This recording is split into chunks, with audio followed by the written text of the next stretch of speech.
Hello everyone, I hope you all are doing great. Welcome back to my YouTube channel Rise and Shine Classes. In my previous video, I had explained figure of speech 2 unit 7 of Bagla 137. Now I will be explaining unit 8 figure of speech 3. So moving to our next topic which is allegory. So let us start with allegory. कि allegory क्या होता है? First of all you have to understand allegory. कि allegory होता क्या है? Definition भी लिखा गया है, लेकिन पहले मैं आपको एक्सप्लेन कर देता हूँ कि एलिगरी होता क्या है। एलिगरी क्या होता है? ये एक तरह की स्टोरी या एक तरह की पिक्चर होती है, मतलब एक तरह की स्टोरी या पिक्चर होती है विद अ हिडन मीनिंग। मतलब स्टोरी के अंदर कोई हिडन मीनिंग होता है, उसको हम एलिगरी बोलते हैं। आप ये बोल सकते हो कि it has a story within a story. मतलब क्या हुआ इसका कि कोई स्टोरी है तो उसके अंदर कोई छुपी हुई स्टोरी होती है। This is called allegory. Allegory क्या होता है? एक डिस्क्रिप्शन होता है in which a character, location, incident is use to convey a larger message about real life या फिर इवेंट्स या सिचुएशंस के ऊपर।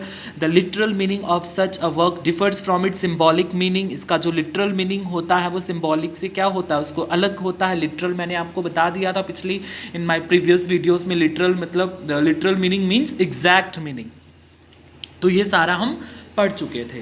तो एलिगरी में मैं आपको दोबारा भी बता देता हूँ ब्रीफ में कि एलिगरी क्या होता है। कि एलिगरी क्या होता है, इसमें क्या होता है, या एक तरह की स्टोरी या एक तरह की पिक्चर होती है with a hidden meaning. It has a story within a story, मतलब it has a story within a story. ये कोई स्टोरी है, उसके अंदर कोई छुपी हुई स्टोरी होती है। This is called allegory. Story which is about two neighbours. For example मान ली हम एक स्टोरी ले लेते हैं, टू नेबर्स के बीच की कोई स्टोरी ले लेते हैं। इन बिटवीन क्या हो गया, अपने दो नेबर्स में क्या हो रहा है, झगड़ा हो रहा है। Story which is about two neighbours की उनमें क्या हो रही है, लड़ाई हो रही है, झगड़ा हो रहा है। लेकिन अगर हम इसके मीनिंग को समझें, ठीक है ना, विद अ हिडन मीनिंग, तो विद अ हिडन मीनिंग इसका मतलब हो गया कि दो कंट्रीज के बीच में वॉर हो रही है। War between two countries. दो नेबर्स, मतलब जो नेबर यहाँ पे थे वो क्या रिप्रेजेंट कर रहे हैं, कंट्रीज को रिप्रेजेंट कर रहे हैं, टू कंट्रीज। तो यही होता है allegory with a hidden story जो उसके बीच में छुपी होती है। अब ये जो यूज़ है, यूज़ ऑफ एलिगरी हम कहाँ करते हैं, तो लिटिल बिट मैं आपको वो बता देता हूँ कि जो एलिगरी है, एलिगरी का यूज़ कहाँ पे होता है, कॉम्प्लेक्स सब्जेक्ट होते हैं ये, ठीक है ना।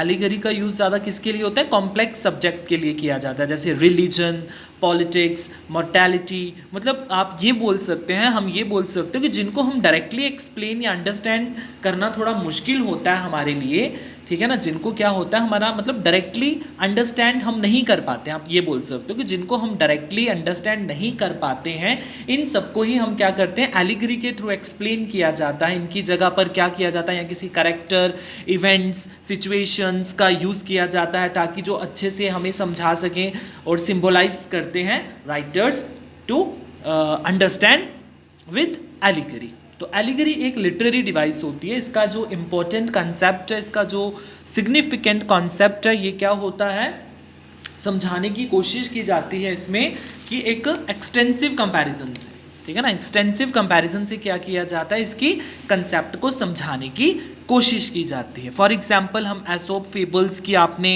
स्टोरी सुनी होगी। एसोप फेबल की स्टोरी ना, जो बच्चों के लिए कहानियाँ लिखते थे, राइटर थे, स्टोरी राइटर थे, वो बच्चों के लिए, जैसे आपने हेयर एंड टोरोटाइज स्टोरी सबने पढ़ी ही होगी।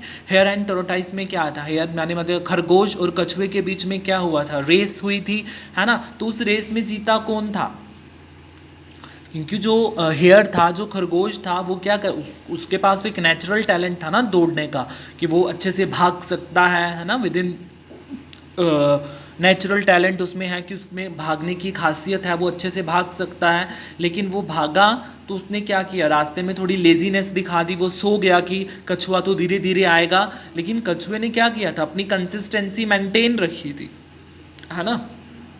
तो लास्ट में क्या हो गया था, कछुआ जीता ना वहाँ से, कि टोरोटाइस ने क्या किया था, रेस जीत ली थी। तो मतलब अब इस स्टोरी के अंदर एक हिडन क्या स्टोरी है, हिडन ये स्टोरी है कि अब अगर खरगोश के पास, हेयर के पास बाय बर्थ टैलेंट है ना, तो उसने क्या किया, by being idle, by being laziness से, मतलब उसने क्या हो गया, उसको थोड़ा सा घमंड जैसा आ गया था कि मेरी दौड़ने की वो है, तो मतलब वो रेस्ट करने लगा वहाँ पर, तो उसने उस चीज़ के बारे में सोचा ही नहीं, और जो टोरोटाइज था उसने धीरे धीरे करके मतलब अपनी रेस को पूरा कर लिया, ठीक है ना, क्योंकि अब टोरोटाइज के पास तो नेचुरल नहीं था ना, वो तो धीरे धीरे ही चलता है। तो इसका हमने लास्ट में ये सीखा ना, मतलब इसमें से आपको यही सीख मिलती है कि लाइफ में अगर हमारे पास कोई नेचुरल टैलेंट है या किसी भी इंसान के पास है तो उसको यूटिलाइज करना चाहिए, ना कि वेस्ट करना चाहिए। जैसे कछुआ था, उसने क्या किया, हार्ड वर्क किया, मेहनत की, और उसको मेहनत का फल मिला। लास्ट में इससे हमें क्या शिक्षा मिलती है कि slow and steady wins the race. I hope ये आपको क्लियर हो गया होगा। एलिगरी के बाद हमारा नेक्स्ट टॉपिक है सिंबल।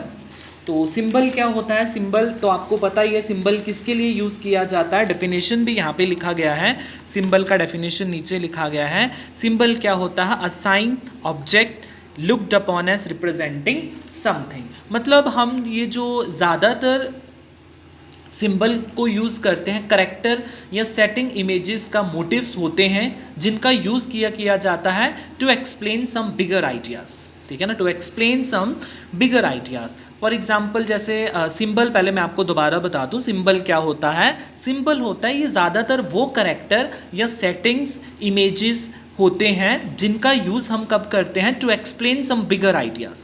जब हम क्या करते हैं, कोई बिगर आइडियाज़ को एक्सप्लेन करते हैं, उसी को हम क्या बोलते हैं, सिंबल बोलते हैं। फॉर एग्जाम्पल आपकी बुक में देखिए दिया गया है कि a symbol can be sign a mark. Symbol कोई मार्क होता है, कोई निशान होता है। अ वर्ड और an object looked upon as representing something. For example we have a mathematical symbol. अब हम मैथमेटिकल सिंबल भी तो हमारे पास है, प्लस, माइनस, मल्टीप्लिकेशन, डिवीजन, जिससे आप चीज़ों को क्या कर पाते हो, आइडेंटिफाई कर पाते हो। तो symbols for the various sound, जैसे red is usually symbol danger sorry, red किसके लिए यूज़ किया जाता है, डेंजर के लिए। And therefore is use as traffic signal to indicate stop. जब भी ट्रैफिक सिग्नल लगते हैं तो जब भी रेड लाइट आती है तो गाड़ियाँ क्या हो जाती हैं, स्टॉप हो जाती हैं। तो इसी तरह से मतलब सिंबल क्या करते हैं, आपको एक्सप्लेन करते हैं कुछ बिगर आइडियाज़, ठीक है। आई होप इट इज़ क्लियर, आपको थोड़ा बहुत क्लियर हुआ होगा। जैसे फ्लैग है यहाँ पे, symbol of a country, country का सिंबल क्या हो गया, फ्लैग हो गया। तो ये हमको पता चलता ना कि ये कौन सी कंट्री से बिलोंग करते हैं। अब यहीं पे एक एग्जांपल दी गई है आपकी बुक में, एक पोम दिया गया है, अ वाइट रोज ने, ये इन्होंने लिखा हुआ है जॉन बॉयल ओरेली सर ने। वाइट रोज एक पोएम लिखी गई है। इन्होंने क्या किया है, some poet identifies the symbol he uses in the following poem. ये ऐसा क्यों करते हैं, ताकि रीडर्स अच्छे से उसकी मेंटल एबिलिटी को समझ सकें, अच्छे से उसको अपीलिंग किया जाता है। जैसे यहाँ पे लिखा गया the red rose whispers of passion. तो यहाँ पे पैशन का मतलब होता है स्ट्रॉन्ग फीलिंग ऑफ लव, ठीक है। तो आगे देखिए, और रेड रोज इज फैलकन। तो फैलकन का मतलब होता है small bird of prey train to hunt and kill other birds and small animals. तो फैलकॉन का मतलब यहाँ पे होता है कि जो छोटे छोटे परिंदे होते हैं, a small bird of prey, उनका जो खाना होता है, उनको ट्रेन किया जाता है कि किस तरह से स्मॉल एनिमल्स और इंसेक्ट्स को किल किया जाता है। तो आई होप आपको क्लियर हुआ होगा। ये मतलब इस पोएम में क्या बताया है उन्होंने, कि जो भी हमने आपको पोम बताया उनका, इसमें पॉइंट क्या करता है, जो वाइट रोज है as a symbol of love, कि यहाँ पे एक वाइट रोज की बात हो रही है जो सिंबल ऑफ लव है, एंड जो रेड रोज बताया गया वो सिंबल ऑफ पैशन है, ठीक है। रेड रोज क्या बताया गया है, सिंबल ऑफ पैशन, ठीक है। आई होप आपको क्लियर हुआ होगा यहाँ से। सो अगला है हमारा इमेजरी।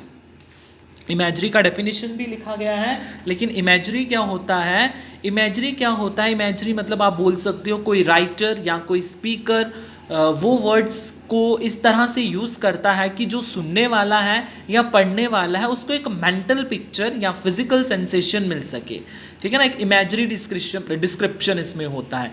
जैसे हमारी sense of vision, sense of मतलब सेंस ऑर्गन्स पे ही होता है। सेंस ऑर्गन्स में आपने पढ़ा है ना, इन योर जूनियर क्लासेस में आपने सेंस ऑर्गन पढ़ा होगा, eyes, ears, nose, tongue, skin. तो ये सेंसेस पे बेस होती है इमेजरी, जैसे sense of sight, sense of hearing, sense of taste, sense of smell, sense of touch, ठीक है। तो इमेजरी किसके ऊपर बेस होता है, इमेजरी होता है द यूज ऑफ इमेजेस और figure of speech in writing to present mental pictures, the representation of sense experience through language which brings picture to the mind. I hope आपको समझ में आया होगा। अब कुछ एग्जाम्पलों से समझते हैं तो आपको और क्लियर हो जाएगा।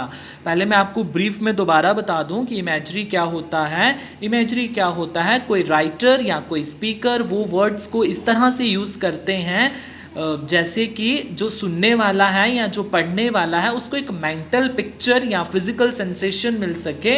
इमेजरी एक ऐसा डिस्क्रिप्शन होता है दैट अपील टुवर्ड्स सेंसेस, जो किसको अपील करता है, सेंसेस को। थोड़ा बहुत तो क्लियर हो गया होगा, थोड़ा बहुत नहीं, आई होप आपको सारा ही क्लियर हो गया होगा। Now I will be taken some examples to imagery. For example मैं एक एग्जाम्पल से आपको समझा देता हूँ इमेजरी क्या होता है, एक एग्जाम्पल से मे भी आपको समझ में आ जाए।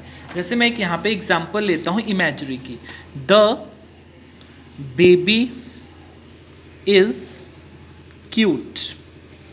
तो यहाँ पे इतना समझ नहीं आ रहा ना कि द बेबी इज क्यूट, ठीक है ना, सीधा बोला गया कि the baby is cute.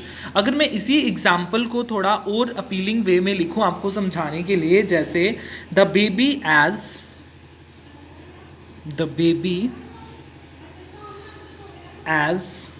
Possess as a marshmallow and had giant brown eyes। अब इस एग्जाम्पल को पढ़ के समझेंगे तो आपको क्लियर हो जाएगा। The baby as pudges as a marshmallow and had giant brown eyes, कि जो बेबी है वो कैसा है, pudges as a marshmallow. Pudges का मतलब यहाँ पे हो गया लिटिल बिट क्यूट या फ्लफी, जैसे उसके क्या हैं, गाल हैं। And had a marshmallow, marshmallow होती है कन्फेक्शनरी, एक कैंडी टाइप जो बहुत सॉफ्ट होती है। एंड जियांट ब्राउन आइज, और बड़ी बड़ी उसकी ब्राउन आइज हैं। तो यहाँ पे पढ़ के हमें क्या हो जाता है, एक मेंटल पिक्चर बन जाती है, अच्छा कि ऐसा बताया जा रहा है। तो ये हो गया आपका imagery. I hope it is clear to you. Thank you so very much. मिलते हैं अपनी नेक्स्ट वीडियो में। बाय।